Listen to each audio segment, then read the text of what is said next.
ఒక వ్యక్తి తన మరణానికి ముందే తన స్వంత సమాధి మీద తానే ఒక స్మృతి గీతాన్ని వ్రాస్తే ఎలా ఉంటుంది?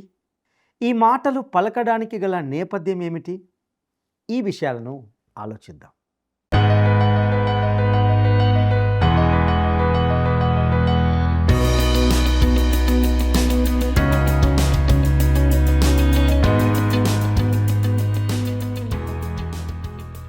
ప్రియమైన మిత్రులారా, వర్డ్ రిసౌండ్స్ టుడే పక్షంగా నేటి ఈ కార్యక్రమానికి సాదరంగా ఆహ్వానిస్తున్నాం. బాగున్నారు కదూ? మేము మీ కొరకు, మీ కుటుంబం కొరకు క్రమంగా ప్రార్థిస్తున్నాం. నేటి నుండి మనము అపోస్తలుడైన పౌలు తిమోతికి వ్రాసిన 2వ పత్రిక ధ్యానాలను ప్రారంభించుకోబోతున్నాం. ఈనాటి పాఠంలో ఈ పత్రికను ఎప్పుడు, ఏ సందర్భంలో వ్రాయవలసి వచ్చింది, అప్పటి పరిస్థితులు ఏమయ్యున్నవి అనే విషయాలను ఉపోద్ఘాత రూపంలో చూడబోతున్నాం. ఇక సందేశాన్ని వీక్షిద్దామా? సాలునయా సాలునయా నీ కృప నాకు సాలునయా, నీ కృప నాకు సాలునయా.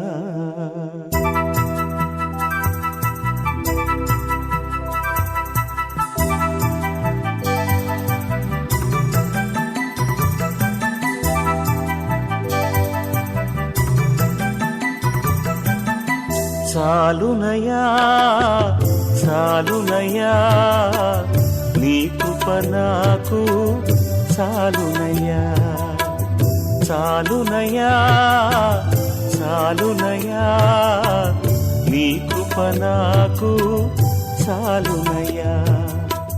ప్రేమామయుడివై ప్రేమించావు, కరుణామయుడివై కరుణించావు. ప్రేమామయుడివై ప్రేమించావు, కరుణామయుడివై కరుణించావు. తల్లిగా లాలించి తండ్రిగా ప్రేమించే, తల్లిగా లాలించి తండ్రిగా ప్రేమించే ప్రేమ కరుణ నీ కృప చాలు. ప్రేమ కరుణ నీ కృప చాలు. సాలునయా సాలునయా నీ కృప నాకు సాలునయా, నీ కృప నాకు సాలునయా.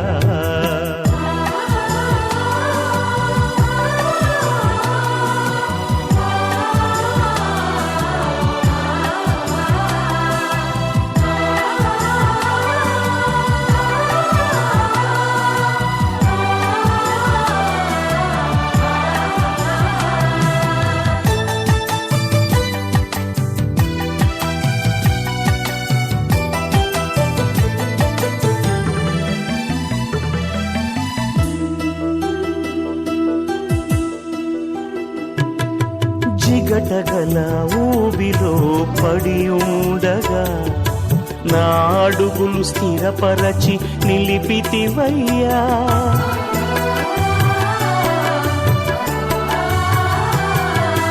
జిగటగల ఊబిలో పడి ఉండగా నా అడుగులు స్థిరపరచి నిలిపితివయ్యా. హిస్సోపుతో నన్ను కడుగుము యేసయ్యా, హిమము కంటెను తెల్లగా మార్చయ్యా. నీకేమి చెల్లితూ నా మంచి మెస్సియా, నా జీవితమంతా అర్పితు నీకయ్యా. ప్రేమ కరుణ నీ కృప చాలు, ప్రేమ కరుణ నీ కృప చాలు. సాలునయా సాలునయా నీ కృప నాకు సాలునయా, నీ కృప నాకు సాలునయా.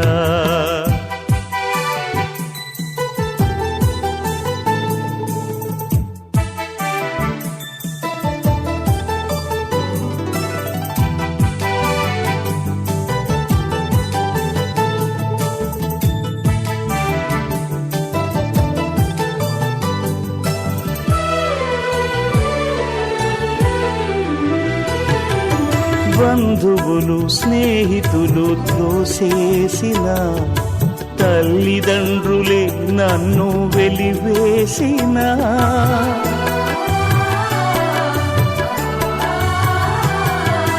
బంధువులు స్నేహితులు త్రోసేసిన, తల్లిదండ్రులే నన్ను వెలివేసిన, నన్ను నీవు విడువని లేదయ్యా, మిన్నగా ప్రేమించి రక్షించినావయ్యా. నీకేమి చెల్లుతూ నా మంచి మెస్సియ్యా, నీ సాక్షిగా నేను ఇలా జీవితునయ్యా. ప్రేమ కరుణ నీ కృప చాలు, ప్రేమ కరుణ నీ కృప చాలు, చాలునయ్యా. క్రీస్తునందు ప్రియమైన ప్రేమధార టీవీ వీక్షకులందరికీ మన ప్రభువును రక్షకుడైన యేసు క్రీస్తు అతి పరిశుద్ధమైన నామంలో శుభములు తెలియజేస్తున్నాం. నేటి నుండి మనము అపోస్తులైన పౌలు తిమోతికి వ్రాసిన 2వ పత్రిక యొక్క ధ్యానాలను ప్రారంభించుకోబోతున్నాం. ప్రియులారా, అపోస్తులైన పౌలు పరిచర్యలో తిమోతికి వ్రాసిన 2వ పత్రిక ఏ స్థానానికి చెందిందో తెలుసుకోవడానికి ఈ క్రింది సంఘటనల క్రమాన్ని పరిశీలించాలని కోరుతున్నాను. పౌలు ఈ పత్రికను క్రీస్తు శకము 67 ఆ ప్రాంతంలో రాశాడు. క్రీస్తు శకము 58వ సంవత్సరంలో పౌలును యెరూషలేంలో అరెస్టు చేసినట్లుగా తెలుస్తుంది. అదేవిధంగా క్రీస్తు శకము 61వ సంవత్సరంలో పౌలు రోమ్కు చేరుకొని ఉండవచ్చు. అక్కడ అతడు 3 సంవత్సరాలు జైల్లో గడిపాడు. వేరువేరు రోమన్ పాలకుల ముందు ఒక విచారణ నుండి మరొక విచారణకు వెళ్ళినట్లుగా చూస్తాం. ఇక క్రీస్తు శకము 61 నుండి 63 సంవత్సరాల్లో పౌలు తన మొదటి రోమన్ జైలు శిక్షను అనుభవించాడు. ఇది అపోస్తుల కార్యముల పుస్తకంలో నమోదు చేయబడలేదు. అయితే ఇది పౌలు యొక్క మొదటి రోమన్ జైలు శిక్ష ప్రారంభమవుతుందని గ్రహించగలం. ఇక క్రీస్తు శకము 64 నుండి 67 మధ్య కాలంలో పౌలు జైలు నుండి విడుదలయ్యి ఈ కాలంలో అతడు చాలా ప్రాంతాన్ని పరిచర్యతో సందర్శించినట్లుగా చూస్తాం. ఈ సమయంలోనే అతడు మాసిదోనియా నుండి మొదటి తిమోతి మరియు తీతు పత్రికలను వ్రాశాడు. ఇక క్రీస్తు శకము 67వ సంవత్సరంలో పౌలు మళ్ళీ అరెస్టు చేయబడ్డాడు. క్రీస్తు శకము 68వ సంవత్సరంలో పౌలు రోమ్లో శిరచ్ఛేదం చేయబడినట్లుగా చరిత్రలో గమనిస్తాం. అయితే పౌలు తన మరణానికి కొద్ది రోజులకు ముందుగా ఈ 2వ తిమోతి పత్రికను వ్రాసినట్లుగా మనము గమనిస్తాం. పౌలు తిమోతికి వ్రాసిన 2వ పత్రిక యొక్క ఇతివృత్తాన్ని మరియు స్వరాన్ని తెలియజేసే 2 వచనాలు ఉంటున్నాయి. అందులో ఒకటి తిమోతికి వ్రాసిన 2వ పత్రిక 2వ అధ్యాయము 15వ వచనం. దేవుని ఎదుట యోగ్యునుగాను సిగ్గుపడనక్కర్లేని పనివానుగాను సత్యవాక్యమును సరిగ్గా ఉపదేశించువానిగాను నిన్ను నీవే దేవునికి కనపరుచుకొనుటకు జాగ్రత్త పడుము. ఇక రెండవదిగా తిమోతికి వ్రాసిన 2వ పత్రిక 4వ అధ్యాయము 2వ వచనాన్ని గమనిద్దాం. వాక్యమును ప్రకటించుము, సమయమందును అసమయమందును ప్రయాసపడుము, సంపూర్ణమైన దీర్ఘశాంతముతో ఉపదేశించుచు ఖండించుము, గద్దించుము, బుద్ధి చెప్పుము. ప్రియులారా, ఈ పత్రికలోని ఒక పదాన్ని మనము ఇతర పదాల కంటే ఎక్కువగా నొక్కి చెప్పవచ్చు. ఇంతకీ ఆ పదము ఏమిటంటే విధేయత. ఒకటి, బాధలో విధేయత, దీనిని మొదటి అధ్యాయంలో చూస్తాం. 2, సేవలో విధేయత, దీనిని 2వ అధ్యాయంలో చూస్తాం. 3, మత భ్రష్టత్వంలో విధేయత, 3వ అధ్యాయం నుండి 4వ అధ్యాయము 5వ వచనం వరకు గల భాగంలో చూస్తాం. ఇక 4వదిగా ప్రభు తన సేవకులు విడిచిపెట్టబడిన స్థితిలో ఉన్నప్పుడు వారికి విధేయుడుగా ఉండడంను 4వ అధ్యాయం నుండి 6వ అధ్యాయము 22వ వచనం వరకు గల భాగంలో చూస్తాం. ఒక వ్యక్తి మరణశయ్యపై చేసిన ప్రకటన అతడు తన జీవితంలో చేసిన ఇతర వ్యాఖ్యలతో పోలిస్తే ఎంతో ప్రాముఖ్యత ఉంటుంది. ఇదే విషయం 2వ తిమోతి పత్రికలో కూడా ప్రాముఖ్యతను ఇస్తుందని మనం చూస్తాం.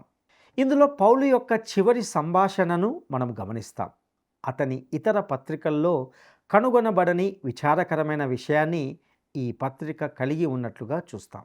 అయినప్పటికీ ఇందులో విజయం యొక్క అతిశయోక్తి ఉంది. తిమోతికి వ్రాసిన 2వ పత్రిక 4వ అధ్యాయము 7వ వచనాన్ని గమనిద్దాం. ఈ యొక్క వచనంలో పౌలు అంటున్నాడు, మంచి పోరాటము పోరాడి తిని, నా పరుగు కడముట్టించి తిని, విశ్వాసము కాపాడుకొంటిని అని తన స్వంత సమాధి మీద తానే ఒక స్మృతి గీతాన్ని వ్రాశాడు. అలాగే ఇది అతని చివరి ఉత్తరం కాబట్టి పౌలు చాలా వ్యక్తిగతంగా ఉన్నాడు. ఇందులోని ఈ చిన్న 4 అధ్యాయాల్లో వ్యక్తులకు సంబంధించి దాదాపు 25 సూచనలు ఉంటున్నాయి. ప్రియులరా, ఈ చిన్న పుస్తకమైన 2వ తిమోతి పత్రికలో ఒక అశుభకరమైన చీకటి మేఘం క్షితిజ సమాంతరంగా కనిపిస్తుంది. ఇంతకీ అదేమిటంటే ఇది రాబోయే మతభ్రష్టత్వం. నేడు మతభ్రష్టత్వం ప్రపంచంపై మరియు సంఘంలో ఒక తుఫానులో జొచ్చుకుపోయింది. ఇంతకీ మతభ్రష్టత్వం అంటే ఏమిటి? వెబ్స్టర్ అనే వ్యక్తి మతభ్రష్టత్వాన్ని ఈ రీతిగా నిర్వచించాడు: విశ్వాస సూత్రాలను పూర్తిగా విడిచిపెట్టడం లేదా త్యజించడం. కాబట్టి మతభ్రష్టత్వం అజ్ఞానం వల్ల కాదు, అది తప్పుడు బోధ. మతభ్రష్టత్వం ఉద్దేశపూర్వకంగా చేసే తప్పు. ఇది విశ్వాసం నుండి ఉద్దేశపూర్వకంగా తొలగడం లేదా బయటకు వెళ్ళడం అయింటున్నది. మతభ్రష్టుడు అంటే సువార్త సత్యాన్ని మరియు విశ్వాస సిద్ధాంతాలను తెలిసినవాడు, కానీ అతడు వాటిని తిరస్కరించాడు. ప్రియులరా, పౌలు ఇక్కడ 2వ తిమోతి పత్రికలో సువార్త ప్రకటన యొక్క అంతిమ ఫలితం గురించి మాట్లాడుతున్నాడు. తుది ఫలితం మానవాళి యొక్క పూర్తి మత మార్పిడి కాదు, లేదా అది 1000 ఏళ్ల పాలనను ప్రారంభించదు. దీనికి విరుద్ధంగా భూమి నుండి విశ్వాసాన్ని దాదాపు తుడిచిపెట్టే మతభ్రష్టత్వం వస్తుంది. వాస్తవానికి యుగాంతంలో 2 నిష్క్రమణలు జరుగుతాయి. ఒకటి సంఘం యొక్క నిష్క్రమణ. దీనిని మనము ఇంగ్లీష్లో ర్యాప్చర్ లేదా సంఘము ఎత్తబడుట అని పిలుస్తాం. ఈ పదము హర్పజోమ్ అనే గ్రీకు మాట నుండి అనువదించబడింది. దీని అర్థం కొనిపోబడుట లేదా ఎత్తబడుట. 1 తెస్సలోనికైలకు రాసిన పత్రిక 4వ అధ్యాయము 16-17 వచనాల్లో ఈ విధంగా చెప్పబడింది: ఆర్భాటముతోనూ ప్రధాన దూత శబ్దముతోనూ దేవుని బూరతోనూ పరలోకము నుండి ప్రభువు దిగి వచ్చును. క్రీస్తునందుండి మృతులైన వారు మొదట లేతురు. ఆ మీదట సజీవులమై నిలిచియుండు మనము వారితో కూడా ఏకముగా ప్రభువును ఎదుర్కొనుటకు ఆకాశ మండలమునకు మేఘముల మీద కొనిపోబడుదుము. ప్రియులారా, విశ్వాసులు ఎత్తబడినప్పుడు ఇక్కడ విడువబడిన లేదా మిగిలి ఉన్న సంఘము విశ్వాసము నుండి పూర్తిగా వైదొలుగుతుంది. అది 2వ నిష్క్రమణ లేదా విశ్వాసము నుండి వైదొలగడం అని అంటాం. ప్రభువైన యేసు స్వయంగా దాని గురించి లూకాసు సువార్త 18వ అధ్యాయము 8వ వచనంలో ఒక ఆశ్చర్యకరమైన ప్రకటన ఇచ్చాడు. అయినను మనుష్య కుమారుడు వచ్చినప్పుడు ఆయన భూమి మీద విశ్వాసము కనుగొనునా? గ్రీకు భాషలో చెప్పినట్లుగా దీనికి ప్రతికూల సమాధానం అవసరం. కాబట్టి దీనికి సమాధానం లేదు. ఆయన తిరిగి వచ్చినప్పుడు భూమిపై విశ్వాసము కనుగొనడు అని ఉండాలి. ఈ అభిప్రాయము నేటి సామాజిక సువార్తకు అనుగుణంగా లేదు. ఇది సామాజిక వ్యవస్థను దిద్దడం ద్వారా ప్రపంచాన్ని మార్చాలని ఆశిస్తున్నది. అలాంటి వ్యర్థమైన ఆశావాదులకు 2వ తిమోతి పత్రిక చెప్పిన దుఃఖకరమైన మాటల పట్ల ఓపిక ఉండదు. మరియు వారు ఈ పత్రికలోని విషయాలను బోధించే వారిని మేధోపరమైన అస్పష్టవాదులుగా వర్గీకరిస్తారు. అయినప్పటికీ చరిత్ర యొక్క సున్నితమైన మరియు కఠినమైన వాస్తవాలు మరియు ప్రస్తుత ఘడియలోని సంఘటనలు పౌలు యొక్క ఖచ్చితత్వాన్ని ప్రదర్శిస్తాయి. మనము ఇప్పుడు మత భ్రష్టత్వం మధ్యలో ఉంటున్నాం. ఇది పౌలు మాటల నమూనాకు చాలా వివరంగా చెప్పబడిందని గ్రహించగలం. ప్రియులారా, ప్రస్తుత దృశ్యమాన సంఘము భయంకరమైన మత భ్రష్టత్వం యొక్క కక్షలోకి ప్రవేశించిందని చెప్పడంలో ఎటువంటి సందేహం లేదు. అదృశ్య సంఘము అనగా సార్వత్రిక సంఘము, స్వచ్ఛమైన విశ్వాసుల నిజమైన సంఘ శరీరము, అది ఎటువంటి ప్రభావితం కాలేదు. నేటి అదృశ్య సంఘము ఇప్పటికీ ఇక్కడే ఉంది మరియు అది ఉన్నదానికంటే కొంచెం ఎక్కువగా కనిపించాలని మనము కోరుకుంటున్నప్పటికీ అది క్రమంగా మహిమ యొక్క జ్ఞానోదయ స్థితిలోకి వెళ్తూ ఉంది. అది ఎత్తబడే స్థితి వైపు కదులుతుంది. మనము జీవిస్తున్న ఈ రోజుల్లో ఈ ఆలోచన మనకు ఎంతో ఓదార్పును ఇచ్చే ఆలోచనగా ఉంటున్నదని చెప్పవచ్చు. మతభ్రష్టత్వం యొక్క ముప్పు కారణంగానే పౌలు ఇతర లేఖనాల కంటే కూడా ఇక్కడ దేవుని వాక్యాన్ని ఎక్కువగా నొక్కి చెబుతున్నట్లుగా చూస్తాం.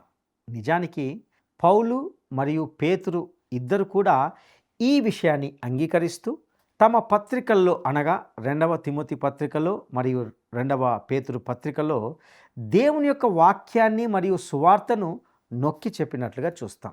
నా ప్రియ స్నేహితుడా, సువార్త ఒక గొప్ప వాస్తవంపై ఆధారపడి ఉంది. మరియు ఆ వాస్తవం ఏమిటంటే మనిషి యొక్క పూర్తి దుర్మార్గం, భ్రష్టత్వం. మరొక మాటలో చెప్పాలంటే మనిషి నశించిన పాపి. మనిషి అటువంటి స్థితిలో ఉన్నాడు.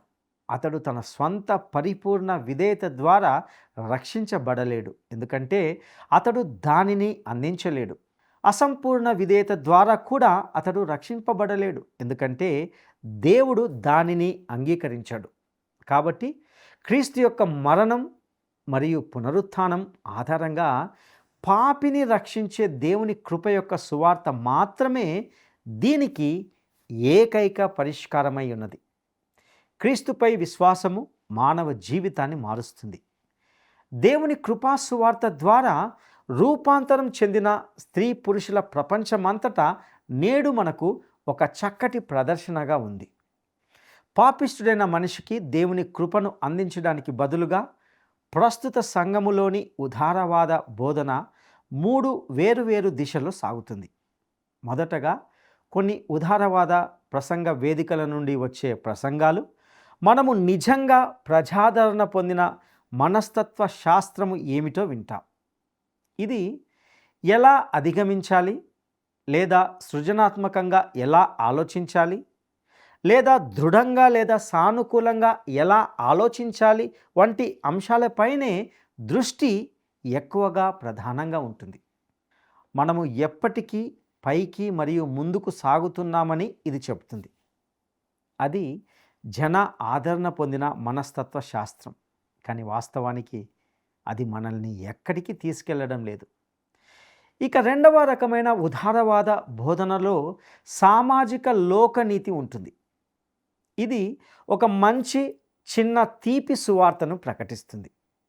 క్రైస్తవులకు ఒక బోధకుడు బోధించిన ప్రసంగం సందేశం ఇలా ఉంటుంది: మంచి అనేది చెడు కంటే శ్రేష్టమైనది, ఎందుకంటే అది మంచిది కాబట్టి, మరియు అది మిమ్మల్ని తక్కువ ఇబ్బందుల్లోకి నెట్టివేస్తుంది.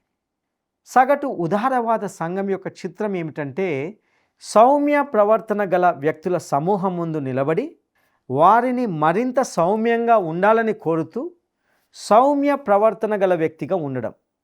నిజంగా అంతటి నిస్సారమైనది మరొకటి ఉండదు. ప్రకటన గ్రంథము 3వ అధ్యాయము 15-16 వచనాల్లో లవోదికయ సంఘముతో ప్రభువైన యేసు ఇలా అన్నాడు: నీ క్రియలను నేనెరుగుదును, నీవు చల్లగానైనను వెచ్చగానైనను లేవు. నీవు చల్లగానైనను వెచ్చగానైనను ఉండిన మేలు, నీవు వెచ్చగానైనను చల్లగానైనను ఉండక నులివెచ్చనగా ఉన్నావు గనుక నేను నిన్ను నా నోట నుండి ఉమ్మివేయనుద్దేశించుచున్నాను. ప్రియులారా, నిజంగా అది ఎవరికైనా బాధ కలిగిస్తుంది. ఇక సామాజిక సువార్త అని పిలువబడే 3వ రకమైన ఉదారవాద బోధన ఏమిటంటే వారు మెరుగైన జాతి సంబంధాలు, శాంతివాదం, సామాజిక న్యాయం మరియు క్రైస్తవ సామాజిక క్రమాన్ని బోధిస్తారు. ఇది స్వచ్ఛమైన మరియు సరళమైన క్రైస్తవ సోషలిజం అని చెప్పవచ్చు. ఈ భావజాలానికి విరుద్ధంగా వాస్తవంగా చెప్పాలంటే అసలు నిజమైన సువార్త ప్రకటించబడినప్పుడు మరియు ప్రజలు క్రీస్తు వద్దకు వచ్చినప్పుడు వారందరూ సమానంగా సోదరులు అవుతారు. మెరుగైన జాతి సంబంధాల గురించి మనకు ఈ చర్చ అవసరం లేదు. ప్రజలను బలవంతంగా కలిపి మంచి సంబంధాలను సృష్టించలేరు. దేవుని కృపా సువార్త మాత్రమే ఒక మనిషిని నా సోదరిగా చేస్తుంది. అలా జరిగినప్పుడు మనిషి చర్మం యొక్క రంగును బట్టి ఏమాత్రం తేడా ఉండదు. అందరూ సమానంగా పరిగణించబడతారు. దేవుని కృపను ప్రకటించడం ద్వారానే మనిషి సమస్యలకు పరిష్కారం లభిస్తుంది. దేవుడు శూన్యం నుండి సృష్టిస్తాడని మనం గుర్తించాలి. మనిషి పూర్తిగా శూన్యం కానంత వరకు దేవుడు అతని నుండి ఏమీ చేయలేడు. యేసుక్రీస్తు ద్వారా కలిగే దేవుని కృప మాత్రమే సర్వ మానవాళిని రూపాంతరం చెందించడానికి మరియు రక్షించడానికి గల ఏకైక మార్గం. ఈ లేఖనం అదే బోధిస్తుంది. అందుకే మనము ఈ 2వ తిమోతి పత్రికను అధ్యయనం చేయడం ఎంతో ముఖ్యం. ఇక మనము ఈ పత్రిక యొక్క సారాంశాన్ని క్లుప్తంగా గమనించవచ్చు. మొదటి అధ్యాయంలో సువార్త యొక్క కష్టాలు, బాధలను చూస్తాం. ఇందులో ఈ పత్రిక యొక్క పరిచయంతో పాటు సువార్త విషయంలో సిగ్గుపడకుండా అందులో పాలిభాగంగా ఉండడాన్ని, నిశ్చయతను కలిగి ఉండడాన్ని గమనిస్తాం. ఇక 2వ అధ్యాయంలో ఒక కుమారుడుగా, ఒక మంచి సైనికుడుగా, ఒక క్రీడాకారునిగా, ఒక రైతుగా, ఒక పనివానిగా, ఒక పాత్రగా మరియు ఒక సేవకునిగా దేవుని సేవలో చురుగ్గా ఉండడంను గూర్చి గమనిస్తాం. ఇక 3వ అధ్యాయంలో మత భ్రష్టత్వం రావడంను గూర్చి, లేఖనాల అధికారంను గూర్చి, అనగా కడవరి దినాల్లోని పరిస్థితులు, కడవరి దినాల్లోని లేఖనాల అధికారంను గురించి చర్చిస్తాం. ఇక 4వ అధ్యాయంలో కడవరి దినాలకు సంబంధించిన సూచనలు, పౌలు మరణశయ్యపై ఇచ్చిన సాక్ష్యము, అతని యొక్క చివరి మాటలను గమనిస్తాం. ఇక అపోస్తలుడైన పౌలు తిమోతికి వ్రాసిన 2వ అధ్యాయము మొదటి 2 వచనాలను గమనిద్దాం. క్రీస్తు యేసు నందున్న జీవమును గూర్చిన వాగ్దానమును బట్టి దేవుని చిత్తము వలన క్రీస్తు యేసు అపోస్తలుడైన పౌలు ప్రియ కుమారుడగు తిమోతికి శుభమని చెప్పి వ్రాయినది. తండ్రి అయిన దేవుని నుండి, మన ప్రభువైన క్రీస్తు యేసు నుండి కృపయు, కనికరమును, సమాధానమును కలుగునుగాక. ప్రియులారా, ఈ వచనంలో దేవుని చిత్తం వలన క్రీస్తు యేసు అపోస్తలుడైన పౌలు అనే మాటను గమనిస్తాం. తిమోతికి వ్రాసిన మొదటి పత్రిక 1వ అధ్యాయము 1వ వచనంలో పౌలు క్రీస్తు యేసు యొక్క ఆజ్ఞ ప్రకారము అని ప్రస్తావించిన విషయాన్ని మీకు గుర్తు చేయాలనుకుంటున్నాను. అదేవిధంగా దేవుని ఆజ్ఞలు దేవుని చిత్తాన్ని వెల్లడి చేశాయని, కానీ అవి దేవుని సంపూర్ణ చిత్తం కాదని మనం చూసాం. ఇక్కడ ఆయన క్రీస్తు యేసునందున్న జీవమును గూర్చిన వాగ్దానమును బట్టి దేవుని చిత్తం వలన అని అంటున్నాడు. ఇంతకీ మనము దేవుని వాగ్దానాన్ని ఎలా అంగీకరిస్తాము? మనము దానిని విశ్వాసం ద్వారానే చేస్తాం. ఈ విధంగా మాత్రమే నీవు నేను నిత్య జీవాన్ని పొందగలిగే ఏకైక మార్గం. ఆయన దానిని మీకు బహుమతిగా అందిస్తాడు. మీరు ఇచ్చే వ్యక్తిని నమ్మినందు చేతనే మీరు బహుమతిని అంగీకరించగలరు. ఇచ్చే వ్యక్తిని నమ్మడం ద్వారానే మీరు నిత్య జీవాన్ని పొందుతారు. ప్రభు అయిన యేసు మీ పాపపు శిక్షను చెల్లించినందున మీరు ఆయనను రక్షకునిగా విశ్వసించినప్పుడు ఆయన మీకు నిత్య జీవాన్ని ఇస్తాడు. నేడు ఆయన యందలి విశ్వాసం మరియు ఆయనపై నమ్మకం ఆధారంగానే మీకు పరలోకాన్ని అందించగలడు. మీరు ఆయన్ని విశ్వసించి ఆయన మార్గంలోకి వచ్చినప్పుడు మీరు ఆయన్ని గౌరవిస్తారు, ఘనపరుస్తారు. కాబట్టి నా ప్రియ స్నేహితుడా, క్రీస్తు యేసునందున్న జీవమును గూర్చిన వాగ్దానము అనగా క్రీస్తు ద్వారా నీవు నేను శాశ్వత జీవితాన్ని పొందగల ఏకైక మార్గం అని స్పష్టం చేస్తుంది. ఇక ఇందులో పౌలు తిమోతిని తన ప్రియమైన కుమారుడు అని పలకరిస్తున్నట్టుగా చూస్తాం. ఎందుకంటే తిమోతి అపోస్తలుడైన పౌలుకు గొప్ప ఆనందంగా ఉన్నాడు. ఇంకా పౌలు ఇక్కడ కృపయు, కనికరమును, సమాధానమును అని చెప్తున్నాడు. మొదటి తిమోతి పత్రికను అధ్యయనం చేసేటప్పుడు మనం ఒక విషయాన్ని గమనించాం. అదేమిటంటే పౌలు యొక్క అభివాదంలో కనికరము అనే పదం ఉంది. ఇది పౌలు యొక్క ఇతర పత్రికల అభివాదాల్లో ఎక్కడ మనకు కనిపించదు. దేవుడు మనము దేనికి అర్హులము అనగా తీర్పు మరియు శిక్ష అనే వాటికి అర్హులమై ఉన్నప్పుడు ఆయన వాటిని మనకు ఇవ్వనప్పుడు ఆయన కనికరము గలవాడుగా ఉంటున్నాడు. పౌలుకు ఎంతో కనికరం అవసరం మరియు మనకు కూడా ఎంతో అవసరం. అయితే అదృష్టవశాత్తు దేవుడు మన పట్ల కనికరాన్ని ఎంతో సమృద్ధిగా కలిగి ఉన్నాడు. ఇక ఈ వచనంలోనే తండ్రి అయిన దేవుని నుండి, మన ప్రభువైన క్రీస్తు యేసు నుండి అనే మాటలో యేసు క్రీస్తు ప్రభువుగా ఎక్కువ ప్రాధాన్యత ఇచ్చినట్టుగా చూస్తాం. ఇక తిమోతికి వ్రాసిన 2వ పత్రిక 1వ అధ్యాయము 3-4 వచనాలను గమనిద్దాం. నా ప్రార్థనల యందు ఎడతెగక నేను జ్ఞాపకం చేసుకొనుచు నీ కన్నీళ్లను తలచుకొని నాకు సంపూర్ణ ఆనందం కలుగుటకై నిన్ను చూడవలెనని రేయింబగలు అపేక్షించుచు నీ యందున్న నిష్కపటమైన విశ్వాసమును జ్ఞాపకం చేసుకొని నా పితురాచార ప్రకారము నిర్మలమైన మనస్సాక్షితో నేను సేవించుచున్న దేవుని ఎడల కృతజ్ఞుడనై ఉన్నాను. ప్రియులారా, ఈ వచనాలను గమనించారా? తిమోతి అపోస్తుడైన పౌలు యొక్క ప్రార్థన జాబితాలో ఉన్నాడు. ప్రియులారా, మీ ప్రార్థన జాబితాలో ఎంతమంది బోధకులు ఉన్నారు? మీ సంఘ కాపరి మీకు ఉన్నారని నేను ఆశిస్తున్నాను. ఇక్కడ పౌలు తిమోతిని ఎంతో ప్రేమించాడనే విషయము చాలా స్పష్టంగా మనకు అర్థమవుతుంది. అదేవిధంగా ఈ వచనము తిమోతి కూడా పౌలును ఎంతగానో ప్రేమించాడని చెబుతుంది. ఇక పౌలు అరెస్ట్ చేయబడి తిరిగి జైల్లో ఉంటున్నాడు, మరణాన్ని కూడా ఎదుర్కోబోతున్నాడనే వాస్తవం నిజంగా తిమోతిని ఎంతో ప్రభావితం చేసింది అనడంలో ఎటువంటి సందేహం లేదు. పౌలు అంటున్నాడు, తిమోతి, నీ కన్నీళ్లను నేను గుర్తించుకుంటున్నాను. నేను నిన్ను చూడగలిగితే అది నా హృదయానికి ఆనందం కలిగిస్తుంది. ఇక తిమోతికి వ్రాసిన 2వ పత్రిక 1వ అధ్యాయము 5వ వచనాన్ని గమనిద్దాం. ఆ విశ్వాసము మొదట నీ అవ్వ అయిన లోయిలోను నీ తల్లి అయిన యునికేలోను వసించెను. అది నీ యందు సహా వసించుచున్నదని నేను రూఢిగా నమ్ముచున్నాను. ప్రియులారా, వాస్తవానికి పౌలు యూదా మతం నుండి వచ్చాడు, కానీ ఈ బాలుడైన తిమోతి క్రైస్తవ ఇంట్లో పెరిగాడని స్పష్టమవుతుంది. అతని అమ్మమ్మ మరియు అతని తల్లి ఇద్దరు కూడా క్రైస్తవులే.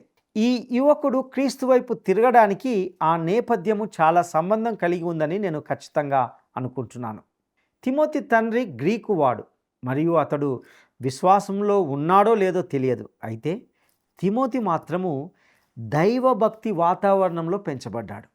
ప్రియ సహోదరుడా, సహోదరి, ఈ 2వ తిమోతి పత్రిక ఖచ్చితంగా ఈ కడవరి దినాలకు సంబంధించి ఎన్నో శ్రేష్టమైన సత్యాలను మనకు బోధించనై ఉన్నది. కాబట్టి క్రమంగా ఈ కార్యక్రమాలను వీక్షిస్తూ ఆత్మీయంగా బలపడుటకు ప్రభు మీకు సహాయం చేయనుగాక. దైవాశీస్సులు.